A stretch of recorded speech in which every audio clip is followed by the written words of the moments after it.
ሁሉ መዳንን ይወርሱ ዘንድ የሚላኩ የሚያግዙ የእግዚአብሔር መናፍስት አይደሉምን ብሎ ቅዱስ ጳውሎስ ለዕብራውያን ሰዎች በጻፈላቸው መልእክቱ በዕብራውያን መልእክት ምዕራፍ 1 ቁጥር 14 ላይ ለቅዱሳን መላእክት አገልግሎት በሰፊው ይናገራል። በዚህ ምድር ላይ ለነበሩ ቅዱሳን መላእክት ሳይገለጡ ያላጽናኑት ያላበረቱት ወደ ቅድስና ወደ ፍጽምና ወደ ንጽህና ያልወሰዱት ቅዱስ በዚህ ምድር ላይ የለም። በብሉይ ኪዳንም በአዲስ ኪዳንም ከዛም በኋላ ባሉት አሁንም በሚገኘው በእኛ በአማኞች ዘንድ የቅዱሳን መላእክት አገልግሎት ከፍ ያለ ነው። በተለይ ቅዱሳን መላእክት ቅዱስ ወንጌል በዓለም ላይ እንዲስፋፋ ካደረጉት ትልቅ የእግዚአብሔር መልእክተኞች አገልጋዮች እንዲሁም የሐዲስ ኪዳን የመላእክት ሐዋርያ ተብሎ ሊጠሩ ይችላሉና ዛሬ በዚህ ቪዲዮ የምንመለከተው የቅዱስ ሚካኤል በዓል ሰኔ 12 ለምን ይከበራል፣ እንዲሁ ደግሞ በዚሁ ቀን ስንት በዓል ነው የሚከበረው፣ በተጨማሪ የእግዚአብሔር መላእክት በእኛ በቤታችን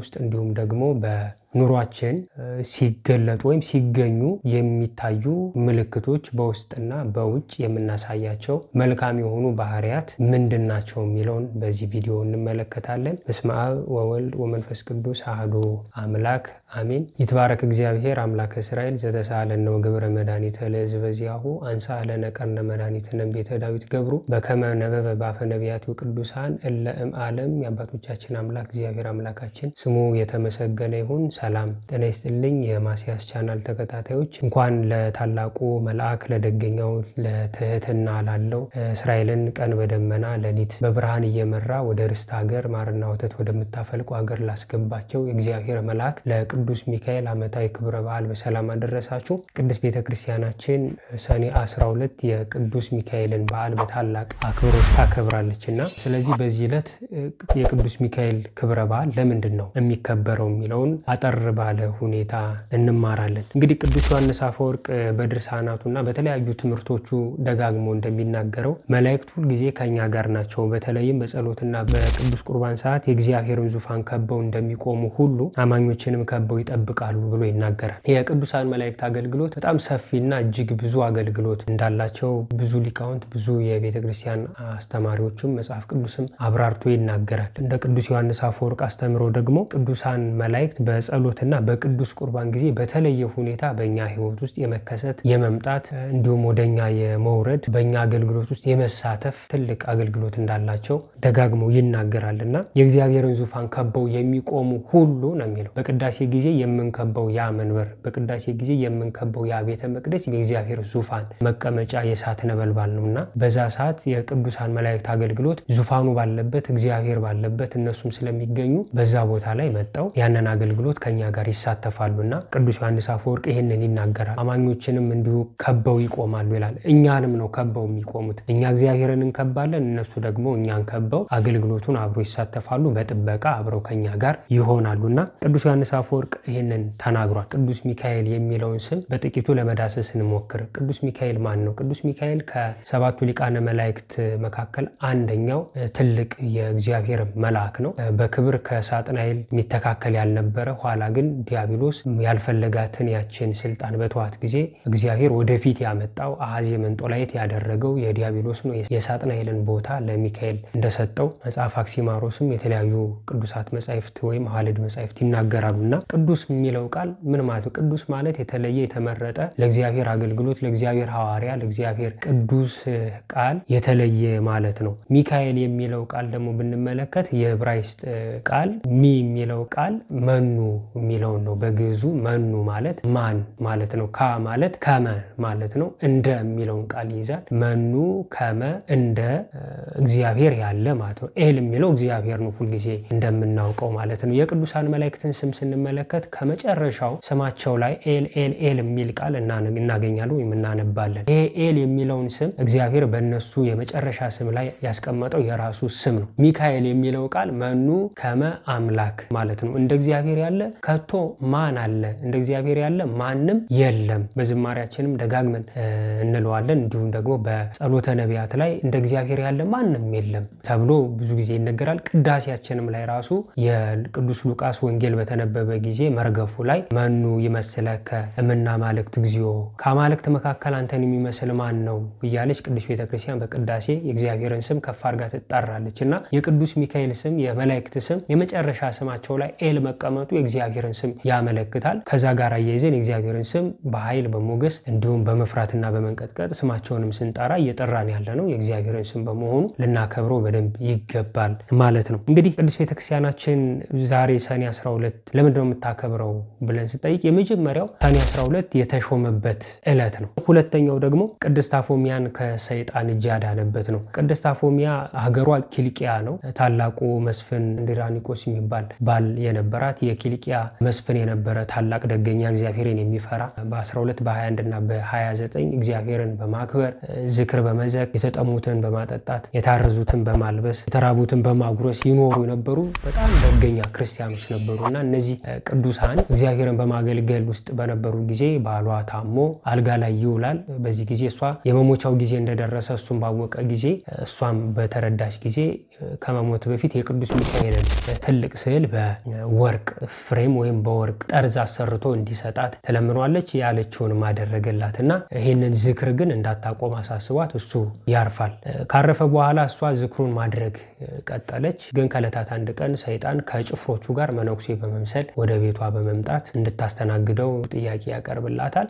ጥሩ መልካም፣ ስለመጣችሁ ደስ ብሎኛል፣ እንግዶች ናችሁ፣ ግቡና በቅዱስ ሚካኤል ስዕል ፊት ጸሎት አድርጉልኝ፣ አስታርቁኝ ብላ በትህትና ጠየቀቻቸው። ለነዳያን በማብላት በማጠጣት የታረዙትን ደግሞ በማልበስ ይህን ያህል መድከም እኮ የለብሽም። ለምን ከዚህ በፊት የነበሩ ቅዱሳን እኮ እንደዚህ አድርገዋል። ሴቶቹ ባል ሲሞትባቸው ድጋሚ ባል አግብተዋል። ወንዶቹም ሚስት ስትሞትባቸው ሚስት እንዲያው ቅዱስ የምታያቸው ሰዎች በጸሎት የምንጠቀምባቸው ቅዱሳን አባቶች ራሱ እንደዚህ አድርገዋል። ለምን አታደርጊም ብሎ የማሳሳቻ ቃል ተናገረ። አይ እንዴት እንደዚህ ትላለህ? አንተ መነኩሴ ስትሆን ንግግርህ ግን ክፉ ነው። ይልቁንም አንተ ትክክለኛ መነኩሴ አይደለም። ኦፈ መንጢጥ የምትባል ወፍ አለች። እሷ እንኳን ባሏ በሞተ ጊዜ ዳግመኛ የማግባት ፍላጎት የላትም። እኔም የአንድ ባል ሙሽራ ነኝ። ከዚህ በኋላ እኔ ባል አልፈልግም። ሕይወቴን በቅድስና በንጽህና መኖር ነው የምፈልገው ብላ በተናገረችው ጊዜ እጅግ ተቆጣ። በመጽሐፍም እንደዚህ ያለ አስተምሮም የለም፣ ግድ ባልም ሚስትም ሲሞት ግዴታ አግቡ የሚል የለም ብላ ቅዱሳት መጻሕፍትን አንስታ በተናገረችው ጊዜ እጅግ ተቆጥቶ ከነበረው ገጽ ተለውጦ በዋና ገጹ ሆኖ በጣም ተቆጦ ወደ እሷ መጥቶ በጣም አፋጠጣት። ሰኔ 12 ቅዱስ ሚካኤል በእግዚአብሔር መንበር ፊት ሆኖ ለፍጥረት ሁሉ ምሕረትን በሚለምንበት በዚያች ዕለት እመጣለሁ እገልሻለሁ ብሎ ዝቶ ሄደ። እንዳለው አልቀረም። ሰኔ 12 ተመልሶ መጣ። ሚካኤል ነኝ አላት። እንግዲያውስ ሚካኤል ሆንክ በዚህ ስዕል እስኪ ያሳየኝ ያስከውን በትር ስትለው ሊያሳያት አልቻለም። በዚህ ጊዜ በጣም ተቆጣ። አፉ እጅግ ይከረፋ ነበር ይላል። አንገቷን አነቃት። በዚህ ጊዜ የቅዱስ ሚካኤልን ስም ጠራች። የአፎሚያ ረዳት ቅዱስ ሚካኤል እየበረረ መጥቶ አዳናት ይላል እና ይሄ ሁለተኛው የቅዱስ ሚካኤል ሰኔ 12 የምናከብርበት ምክንያት ነው። ሶስተኛው ደግሞ ባህራንን የሞት ደብዳቤውን የቀየረበት ምክንያት ነው። አንዱ የሚከበርበት በዓል ማለት ነው እና የቅዱስ ሚካኤል ረድኤት በረከት በሁላችን ላይ አድሮ ይኑር። አራተኛው ካህንና ንጉሥ የሆነውን የቅዱስ ላሊበላን ወደ ሰማይ ያሳረገበት ዕለት ነው። ይህ ዕለት ታላላቅ በዓል የተደረጉበት ነው። እንዲሁም ግብፅ ውስጥ የቅዳሴ ቤቱ የተከበረበት ዕለት ነው። እንግዲህ ይህንን ካልን ብዙዎቻችን በሕይወት ዘመናችን ወይም በግሌም ብዙ ሰው የሚያጋጥመኝ ቤታችን ውስጥ የመናፍስት ውጊያ እንዳለ አያለሁ፣ እመለከታለሁ። በተለይ በእንደዚህ ምልክቶች ብሎ ምልክቶቹን ይናገራል እና አሁን ላይ በተለይ ብዙ ሰዎች መተማመን የሌለበት ዘመን ነው። ሰዎች በሰዎች ላይ ክፋትን እያደረጉ በተለይ ክፋታቸው ገንዘብ መከዳዳት፣ ገንዘብ መሰራረቅ፣ ሀብት ንብረት መዘራረፍ ቢሆን ኑሮ እሱ ተሰርቶ ይገኛል። ትልቁ ጦርነት አሁን በሰዎች ላይ ከፍተውት የምናገኘው ትልቁ ጦርነት አንዱ በአንዱ ላይ የክፉ መናፍስት ውጊያን ወደ ሰዎች በመጨመር ሕይወታቸው በስጋቸውም በነፍሳቸውም እንዳይጠቀሙ ባክነው እንዲቀሩ አእምሯቸውን፣ እውቀታቸውን፣ ያላቸውን መንፈሳዊና ስጋዊ ስጦታዎችን እንዲባክኑ በማድረግ ሰዎች በሕይወታቸው ተጠቃሚ እንዳይሆኑ እግዚአብሔርንም በትክክል አምልከው እንዳይኖሩ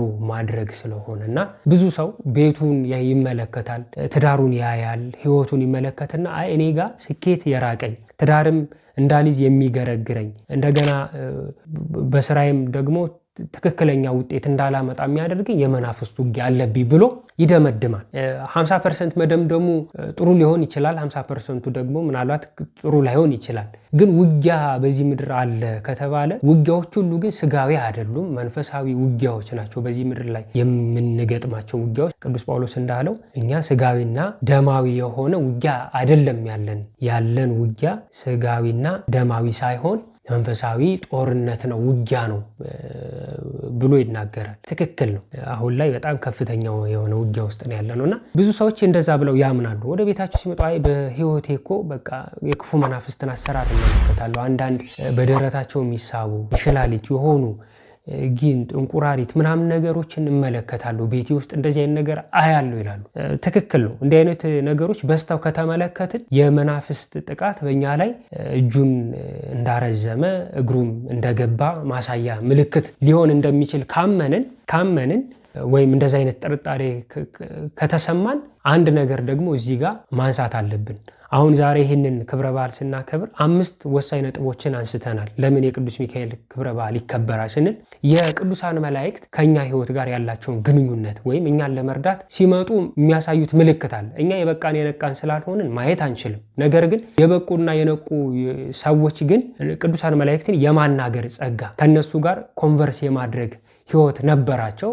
እነ ኢያሱንም መመልከት ይቻላል፣ እነ ቅዱስ ሙሴ፣ ሌሎችም ቅዱሳን አባቶቻችን በገድላት የምናገኛቸው ቅዱሳን አባቶቻችን ከመላእክት ጋር ፊት ለፊት ተነጋግረዋል፣ አይተዋቸዋል። እሱም ብቻ አይደል እግዚአብሔርንም አናግረውታል ታላቁን አምላክና ዛሬ በዚህ ቪዲዮ አንዱ የምንመለከተው ቅዱሳን መላእክት ወደኛ ህይወት ሲመጡ ሲገቡ ወይም ወደ ምድር ወደ ቤታችን ሲመጡ ወይም በእያንዳንዱ የህይወታችን እንቅስቃሴዎች መገለጣቸውን እኛ ባንመለከት ባናያቸውም ነገር ግን ምልክቶች ግን አሉ። እነዚህን ምልክቶች ነው የምንመለከተው። ጠባቂ መላእክት ከኛ ጋር መሆናቸውን የሚያሳዩ 5 ምስጢራዊ ምልክቶችን እንመለከታለን። የመጀመሪያው ያለምንም ምክንያት በሌሊት ከእንቅልፍ መንቃት ነው። ብዙ ሰዎች እኔም በራሴ ገጥሞኝ ያውቃል፣ ትርጉሙን አላውቀውም እስከ ቅርብ ጊዜ። ነገር ግን ምንድነው በሌሊት የምነቃው? ብዙ ጊዜ ከ8 ሰዓት እስከ 9 ሰዓት በሌሊት እነቃ ነበርና ተመልሼ ወይ ተኛለሁ ወይ ደግሞ ስልኬን ይዤ እንደገና በመጎርጎር ሰዓቱን አሳልፈው ነበርና ከሆነ ጊዜ በኋላ ግን መጻሕፍትም ሳነብ አንዳንድ መልእክቶችንም እንደዚህ ትምህርቶችንም ስከታተል ይሄ ነገር ልክ አይደለም ማለት እኛ ከነቃም በኋላ የምናደርጋቸው ድርጊቶች የተነሳንበት ዓላማ ሌላ ነው። ነገር ግን እኛ ስልካችንን ይዘናልና ያን ካየው በኋላ ነገሮችን ፋይንድ አውት ሳደርግ ግን ያገኘሁት ያ ስለሆነ ይጠቅመናል። ዛሬ ቅዱሳን መላእክት እኛ የግድ የነቃን የበቃን ስላልሆነን አይታዩንም። ነገር ግን ሲመጡ ምልክቶች አሉና አንዱ ምልክት ይሄ ነው ብለው ይናገራሉ። በተለይ ይህንን ስንናገር ዝም ብሎ ዘመን ያመጣው የሆነ ጊዜ የወለደው ትምህርት ሳይሆን ቅዱስ ዮሐንስ አፈወርቅ በደንብ አድርጎ ይናገራልና በሌሊት በድንገት የሆነ ሰው መጥቶ ቀስቅሶን እንደነቃን አይነት ስሜት ይሰማናል። አንዳንድ ጊዜ ሱባኤ ቦታ ሄደን ራሱ ሱባኤ ገብተን በዛ ቦታ የ3 የ6 የ9 እንዲሁም የ12 ሰዓት የቀን 6 ሰዓት እንዲሁም የቀን 9 ሰዓት ጸሎት ላይ ተኝተን ሊሆን ይችላል። የሆነ አካል መጥቶ ነክቶ በዛ ጸሎት እንድንነሳ ያደረገን የሆነ አካል አለ ብሎ ሰዎች ሲናገሩም የሱባኤ የገቡ ሰዎችንም ስጠይቅ የነገሩኝ ነገር አለና የሆነ ጊዜ እኔ ራሱ እንደዛ አይመስለኝም ነበርና ከሆነ ጊዜ በኋላ ያን ነገር ራሴ ማረጋግጬው ስላገኘሁት ነውና ልክ ሰዓቱ ሲደርስ ብቻ የሆነ አካል መጥቶ የነካችሁን ያህል ስሜት እስከሚሰማችሁ ድረስ ትቀሰቀሳላችሁ ወይም ትነቃላችሁ፣ ብድግ ትላላችሁ። እና በዚህ ሰዓት ስልኮቻችንን ወይም ስልካችንን ኮምፒውተር ላይ ሞን ቲቪ መክፈት ሳይሆን ያለብን ቀጥታ የተነገረን ልክ እንደዚህ አይነት ነገር ገጥሟችሁ ማያውቅ ከሆነ ከዚህ በኋላ ሊገጥማችሁ ስለሚችል ይህንን ነገር በደንብ እንድታስተውሉት ከዛ በኋላ እንዲህ አይነት ነገር እንኳን ቢከናወን ቶሎ ብለን ወደ ጸሎት እንድንሄድ ነውና ቅዱስ ዮሐንስ አፈወርቅ ምን ይላል? ሌሊት ለእንቅልፍ ብቻ አልተፈጠረችም፣ ይልቁንም ነፍስ ከዓለማዊ ጫጫታ ነፃ ሆና ከፈጣሪዋ ጋር በሚስጥር እንድትነጋገር የተሰጠች የቅዱሳን ሰዓት ናት። ይጨምርና በሌሊት ስትነቃ ጠባቂ መልአክህ ለምስጋና እየቀሰቀሰ መሆኑን እወቅ። ከእንቅልፍ ስትነቃ ስልክህን ሳይሆን እጆችን ወደ ሰማይ ዘርጋ ይላል። እንግዲህ በዛ ሰዓት ስልክ ባይኖርም ቅዱስ ዮሐንስ አፈወርቅ ብቻ ሰዎች ወይ መጠጥ ሊጠጡ ይችላሉ፣ የሆነ ድርጊት ሊያደርጉ ይችላሉ እና ቅዱስ ዮሐንስ አፈወርቅ ይህንን ይናገራል። ስለዚህ ሌሊት የጸሎትና የቅዱሳት መጻሕፍትን ማንበቢያ ጊዜ፣ ከእግዚአብሔር ጋር የመነጋገሪያ ጊዜ ነው። ልክ እንደ ኒቆዲሞስ ክርስቶስን የምናገኝበት ጊዜ ነው። መጽሐፍ ቅዱሳዊ ጥቅስ ስናስደግፈው በኩለ ሌሊትም ስለ ጽድቅ ፍርድ አመሰግን ዘንድ እነሳለሁ ይላል ቅዱስ ዳዊት በመዝሙር 119 ቁጥር 62 ላይ በኩለ ሌሊት ስለ ጽድቅ በጽድቅህ ፍርድ አመሰግን ዘንድ። ስለዚህ ቅዱስ ዳዊት ንጉሥ ሆኖ እንኳን በሌሊት ተነስቶ እግዚአብሔርን ያመሰግን፣ ስለ ፍርዱም ደግሞ ስሙን ይቀድስ ዘንድ በሌሊት ለጸሎት ይነሳ ይተጋ ነበር። እንዲሁም ያክልና የእግዚአብሔር መልአክ ዳሶ ቀሰቀሰውና ተነስተ ብላ አለው ይላል አንደኛ ነገሥት ምዕራፍ 19 ቁጥር 5። በሌሊት ተነስቶ በዛ ሰዓት ራሱ ቀጥታ ስንነቃ የቅዱሳን መላእክት ጣልቃ ገብነት ወደኛ መጥተው ተነስ ጸልይ ብለው የመቀስቀሳቸው ምሳሌ ነውና ይሄን እንድናስተውለው ይገባል። ሌላው ደግሞ ምልክት 2 ድንገተኛና ያልተጠበቀ ጥልቅ ሰላም መሰማት። እንደ ነገ በጣም ከፍተኛ የሆነ ችግር ገጥሟችሁ ይህንን ችግር ልወጣው አልችልም ባላችሁበት ጊዜ የቅዱሳን መላእክት ጣልቃ ገብነት ነገሩን በአንድ ጊዜ ከ0 ወደ 100 ከአለመኖር ወደ መኖር ከስጋት ወደ መረጋጋት ሊቀይሩት እንደሚችሉ የተለያዩ አስተምሮዎች ወይም የተለያዩ የአባቶቻችን ሕይወት ይናገራሉ። በኑሮ ውጥረት፣ በስም ማጥፋት፣ በበሽታና በጭንቀት ማዕበል ውስጥ እንዲሁም በተለያዩ ድንገተኛ በሆኑ ችግሮች ድንገት ልባችን ላይ ከየት መጣ የማይባል ፍጹም እርጋታና ሰላም በውስጣችን ይፈሳል። በዛ ሰዓት በጣም መጨናነቅ ነው የሚጠበቅብን የነበር እንደው እንደ ስጋ ብናየው መረጋጋት አይደለም። ግን እኛ ምንም ነገሩ አያስደንቀንም፣ በጣም ተረጋግተናል። እንደዚህ አይነት ስሜት ካለ የጠባቂ መልአካችን የቅዱሳን መላእክት ጣልቃ ገብነት በዛ ሁኔታ ውስጥ ተከናውኗል። ስለዚህ መረጋጋት የሚሰማን መላእክት ከኛ ጋር አብረው ስላሉ ነው። ቅዱስ ዮሐንስ አፈወርቅ ይህንን ምን ብሎ ያስተምረዋል? ዓለም የሚሰጠው ሰላም በምቾት ላይ የተመሰረተ በመሆኑ ተሎ ይጠፋል። እግዚአብሔር በመላእክቱ በኩል የሚልከው ሰላም ግን በማዕበል ውስጥ እያሉ የሚሰጥ ትልቅ እረፍት ነው። ይህ የመልአኩ ክንፍ መጋረዱን ማረጋገጫ ነው ብሎ ይናገራል። ስለዚህ መጽሐፍ ቅዱሳዊ ጥቅስ ስናስቀምጥ ደግሞ አእምሮን ሁሉ የሚያልፍ የእግዚአብሔር ሰላም ልባችሁንና ሀሳባችሁን በክርስቶስ ኢየሱስ ይጠብቃል ብሎ ቅዱስ ጳውሎስ በፊልጵስዩስ መልእክት ምዕራፍ 4 ቁጥር 7 ላይ ይናገራል። እንዲሁም ደግሞ መልአኩ ቅዱስ ገብርኤል ለቅድስት ድንግል ማርያም ለእናታችን እንዲህ ብሎ ይናገራታል። ማርያም ወይ በእግዚአብሔር ፊት ጸጋን አግኝተሻልና አትፍሪ ይላል። ስለዚህ መፍራት የክርስቲያን አይደለም። ክርስቲያን ደፋር ነው፣ ጥባት ያለው ነው። በመንፈስ ቅዱስ ሙላት ሁልጊዜ ህይወቱን የሚቀጥል ወይም ህይወቱን የሚያንቀሳቅስ እጅግ ሲበዛ በእግዚአብሔር የተወደደ ፍጡር ነውና ፍርሃት የሌለው ሰው የእግዚአብሔር መልአክ ከሱ ጋር ነው ማለት ነው። ሰይጣን በነገራችን ላይ እኛን ማጥቃት የሚፈልገው ልክ እንደ ጅብ በረቱን ሂዶ ወይም እንዳንበሳ በረቱን ሂዶ በበረቱ ውስጥ ያሉትን በጎች በድምፁ መጀመሪያ ማስፈራራት ነው። አይነክሳቸውም፣ መግባት አይችልም፣ ነገር ግን ያስደነግጣቸዋል። ከዛ ውስጥ ግን ደንግጦ ከበረቱ ዘሎ የሚወጣውን ግን ያ አውሬ ይዞ ይበለዋል፣ ህይወቱን ያጠፋል ማለት ነው። ሰይጣን ልክ እንደዚህ ነው የሚያደርገው። ሁልጊዜ ማስደንበር፣ ማስደንገጥ፣ ማስፈራት ነው። የቅዱሳን መላእክት ደግሞ በእኛ አካባቢ መኖራቸው አንዱ ማሳያ መረጋጋታችን ነው። ጥልቅ ሰላም ነው። ብዙ ችግሮች ሊኖሩ ይችላሉ። በዛ ሰዓት ግን እኛ መረጋጋታችን ቅዱሳን መላእክት ከኛ ጋር አብሮ መኖራቸውን ማሳያ ነው ማለት ነው። ሶስተኛው ምልክት ከከባድ አደጋ በተአምር መትረፍ። በመንገድ ላይ ስንጓዝ እንዲሁም ደግሞ በአንዲት ሰከንድ ልዩነት ከሞት አፋፍ ስናመልጥ በዚህ መንገድ አትሂድ የሚል የውስጥ ድምፅ፣ በተለይ ይሄ ለሁሉም ሰው ተሰጧል ብዬ አምናለሁ። መጋቢ አዲስ ሮዳስ ታደሰም ብዙ ጊዜ ይናገረዋል። ይሄ ኢንስቲንክት ወይም በእናቶች ወይም በሴቶች ገት ፊሊንግ የምንለው ስሜት አለ። በተለይ እናቶች አደጋ ከመድረሱ በፊት ልጆቻቸው በዛ ባሉበት ቦታ የሆነ ችግር እንደገጠማቸው ማንም ነገር ዜናም ሳያዩ ምንም ነገር ሳይከሰት ምንም ኢንፎርሜሽን ሳይሰሙ መረጃ ሳይደርሳቸው ልጃቸው ወይም ልጆቻቸው የሆነ አደጋ እንደደረሰባቸው ያውቃሉ፣ የሆነ ችግር እንደገጠማቸው ያውቃሉ። አንዳንድ ጊዜ ከቤታችሁ ልትወጡ ስትሉ ዛሬ አትውጣ፣ በዚህ መንገድ አትሄድ፣ እገሌን አታገኘው የሚሉ የውስጥ ድምፆችን ትሰማላችሁ። ይህ የጠባቂ መልአካችሁ ድምፅ ነው። ብዙዎቻችን ግን ለዚህ ነገር ምን ብለን ስያሜ እንሰጠዋለን? እድለኛ ነኝ እኔ እዚህ መኪና እኮ ገብቼ ቢሆን እንደነገሌ እኮ እሞት ነበር፣ እኔ ግን እድለኛ ስለሆንኩ ነው። እድል አይደለም። አንደኛ ያለ ጊዜው ማለፍ የሌለበት ህይወት ስላለ ነው። ሁለተኛ የጠባቂ መልአካችን ጣልቃ ገብነትና ለኛ በዛ ጊዜ የተላከልን ትልቅ መንፈሳዊ መልእክት ነው። ቅዱስ ዮሐንስ አፈወርቅ ይህንን አክሎ እንዲህ ይላል። ዓይንህን ቢከፍት ኖሮ መላእክት ስንት ጊዜ ሰይፋቸውን መዘው ከማይታዩ አጋንንትና ካልታሰቡ አደጋዎች እንደጠበቁ ታይ ነበር። እኛ የምናየው የዳነውን አደጋ ብቻ ነው፣ ያላየናቸውን ስንት ሺህ ወጥመዶች ግን መልአካችን ሰብሮልናል ብሎ ይናገራል። ስለዚህ መጽሐፍ ቅዱስ ደግሞ ምን ብሎ ይናገራል? ይህንን በመንገድ ሁሉ ይጠብቁ ዘንድ መላእክቱን ስላንተ ያዛቸዋልና እግርህም በድንጋይ እንዳትሰናከል በእጆቻቸው ያነሱሃል ብሎ ይናገራል በመዝሙር 91 ቁጥር 11 ላይ ያክልና የእግዚአብሔር መልአክ በሚፈሩት ሰዎች ዙሪያ ይሰፍራል ያድናቸውማል ብሎ በመዝሙር 34 ቁጥር 7 ላይ ይናገራል። ይህንን ስናነሳ አንድ የመጽሐፍ ቅዱስ ታሪክ በዚሁ እናንሳ። በተለይ በዚህ በመጽሐፈ ነገሥት ካልዕ ምዕራፍ 6 ቁጥር 8 ጀምሮ የምናገኘው አንድ አስደናቂ የመላእክት ጥበቃ ለቅዱስ ኤልሳ እንደተደረገለት እንመለከታለን። የሶሪያ ንጉሥ ከእስራኤል ጋር ይዋጋ ነበር። ከባሪያዎቹም ጋር ተመካክሮ በዚህ ተደብቀን እንሰፍራለን አለ። የእግዚአብሔርም ሰው ሶሪያውያን በዚያ ተደብቀዋልና በዚያ ስፍራ እንዳታልፍ ተጠንቀቅ ብሎ ወደ እስራኤል ንጉሥ ላከ። የእስራኤል ንጉሥም ወደዛ መልእክተኞቹን መላክም በዛ ማለፍንም አቆመ። በዚህ ጊዜ የሶሪያው ንጉሥ ምን ብሎ ተናገረ?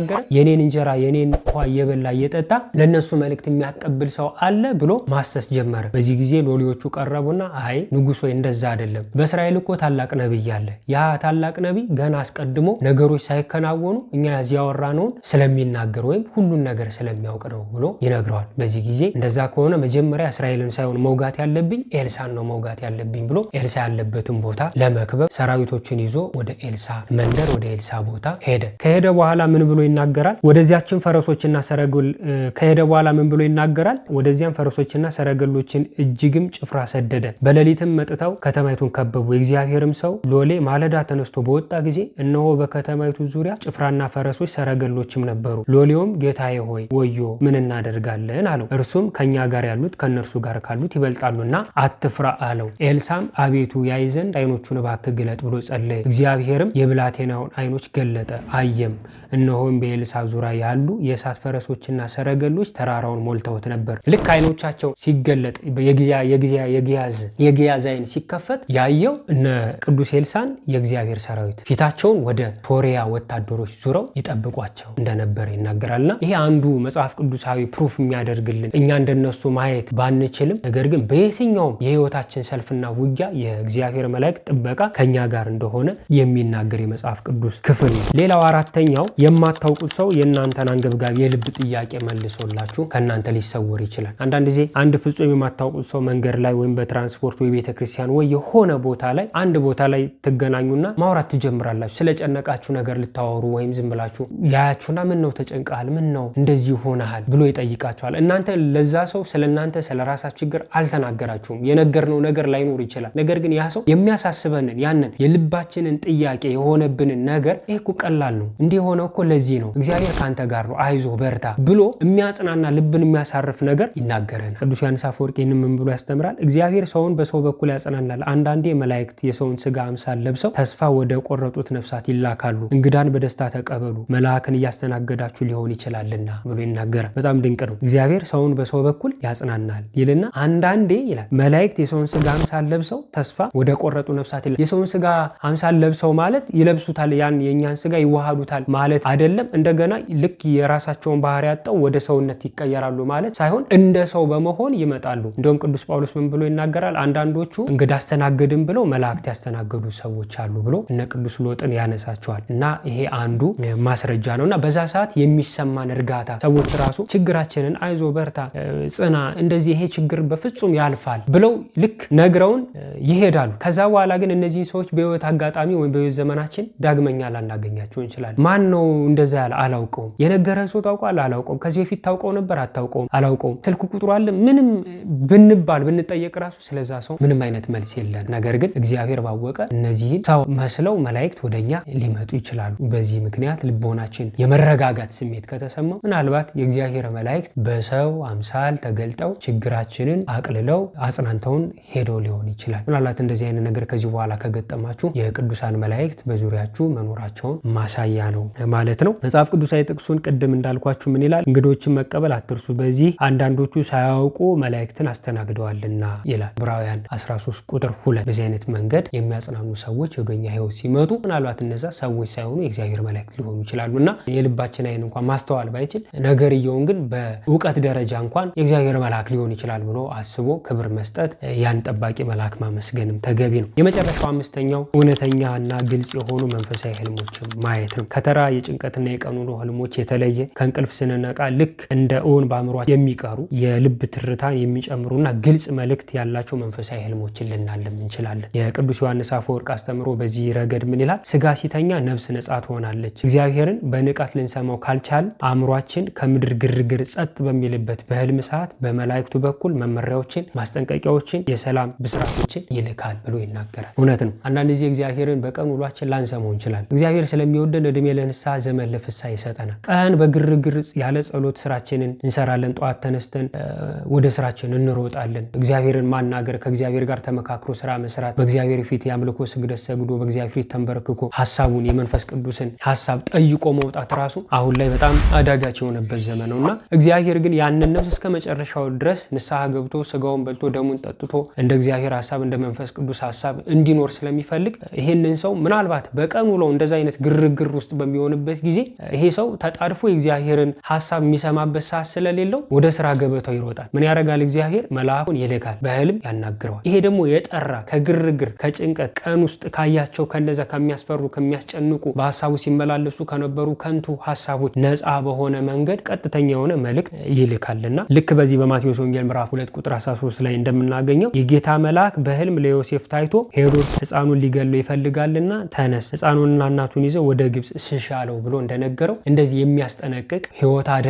ላይ ናት ብሎ የሚነግር አንድ መልእክት ወይም የሆነ ሰው ሊነግረው ይችላል። ቀይ ጎልማሳ የምንለው ነገር አለ አይደል? ያው ህልሙ ሁሉ ትክክል ነው ማለት ሳይሆን አንዳንድ ጊዜ ግን እንደዚህ አይነት ህልሞች ጥርት ያሉ ህልሞችን ልናይ ሊያናግረን ይችላል። ይህንንም በጣም በጥንቃቄ በማስተዋል ልናይ ጠቅለል ስናደርገው ቅዱስ ዮሐንስ አፈወርቅ ምን ይላል? መላእክት እኛን ለመጠበቅ የተዘጋጁ የሰማይ ሰራዊት ናቸው፣ ያግዙናል፣ ለመዳናችን ይጓጓሉ። ጉዟችንን ፈጽመን ተጋድሏችንን ፈጽመን ወደ እግዚአብሔር እስክንሄድ ድረስ ሁልጊዜ ከኛ ጋር የሚተጉ የአዲስ ኪዳን ሐዋርያ ወንጌላውያንም ጭምር ናቸው። ለተሰበከው የእግዚአብሔር ቃል፣ ለተፈተተው የእግዚአብሔር ስጋ፣ ለፈሰሰው የክርስቶስ ደም አገልጋዮችም ጭምር ስለሆኑ ማለት ነውና ቅዱስ ዮሐንስ አፈወርቅ አክሎ ምን ይላል? መልአክ ካንተ እንዲርቅ ካልፈለግ በኃጢአትና በጭቅጭቅ አታሳዝነው፣ ይልቁንም በጸሎት በንጽህናና በመጽዋዕት አጠገብህ እንዲቆይ አድርገው፣ እርሱ ካንተ ጋር ከሆነ ማንም ሊጥልህ አይችልም ብሎ ይናገራል። ከነዚህ ከታናናሾቹ ማንንም እንዳትንቁ፣ የእግዚአብሔር መልአክ የእግዚአብሔርን ፊት ያያሉ፣ የአብን ፊት ያያሉ ብሎ ክርስቶስ እንደተናገረ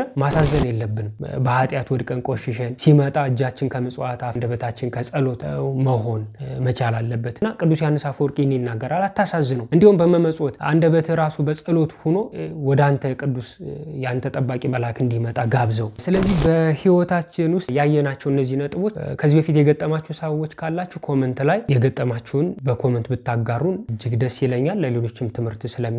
እንዲሁ ደግሞ ያላጋጠማችሁ ካላችሁ ደግሞ እንዲህ ነገር ሊገጥማችሁ ስለሚችል ከዚህ በኋላ በማስተዋል በንጽህና የእግዚአብሔር መላእክት በእኛ ህይወት ውስጥ ጣልቃ እንዲገቡ ምልክት እንዲሰጡን መለመን መጠየቅ፣ እንዲሁም ደግሞ ይህንን ሁሉ ምልክት የሰጡን ጠባቂ መልአካችንን ማመስገን፣ በጸሎት ራሱ ወደ እግዚአብሔር ስለ ጠባቂ መልአኬ አመሰግናለሁ ብላችሁ እንድታመሰግኑ ኮመንት ላይ ስለ ጠባቂ መልአኬ አመሰግናለሁ ብላችሁ ኮመንት እንድታደርጉ በእግዚአብሔር ፍቅር አሳስባችኋለሁ። ይህ ቪዲዮ ጠቅሞኛል ብላችሁ ካሰባችሁ ላይክ አድርጉ፣ ሰብስክራይብ አድርጉ። አዲስ የሆናችሁ ሰብስክራይብ አድርጉ፣ ለሌሎችም ሰዎች አጋሩት። ወስብሐት ለእግዚአብሔር ወለወላዲቱ ድንግል ወለመስቀሉ ክቡር። ይቆየ